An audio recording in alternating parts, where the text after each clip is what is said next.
ভাই ওই মেয়েটা দাঁড়িয়ে আছে দেখছিস না, আমি না খুব পছন্দ করি রে। দারুণ তো, যা গিয়ে প্রপোজ করে দে। আমার ভয় করছে। আরে যা না গিয়ে প্রপোজ।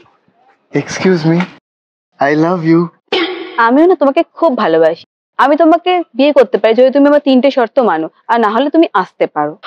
কি শর্ত? আমি সব শর্ত মানতে রাজি আছি। আমার প্রথম শর্ত হলো তোমাকে তোমার বাড়ি ছাড়তে হবে। হ্যালো বাবা, আমি তোমাদের সাথে আর থাকবো না। আমি বাড়ি ছাড়লাম, আমার সাথে যোগাযোগ করার কোনো চেষ্টা পর্যন্ত করবে না। আমার দ্বিতীয় শর্ত হলো তুমি সারাক্ষণ যে ফোনে ব্যস্ত থাকো, আমার সঙ্গে থাকলে তোমাকে ফোন ছাড়তে হবে। ফোন ভেঙে দিয়েছি। আর আমার তৃতীয় শর্ত হলো এই যে তুমি তোমার দোকলা বন্ধুদের সঙ্গে সারাক্ষণ লেগে লেগে থাকো, এই বন্ধুগুলোকে তোমাকে ছেড়ে দিতে হবে। রে ভাই, তুই হচ্ছিস আমার জীবনের শনি, জানিস তো? কোনো মেয়ে জোটে না তোর জন্য। চল ভাগ এখান থেকে, ভাগ যা। ম্যাডাম, সব শর্ত মেনে নিয়েছি। এবার আমরা কবে বিয়ে করবো? ইয়েস আঙ্কেল, আপনি কি কিছু বলছিলেন?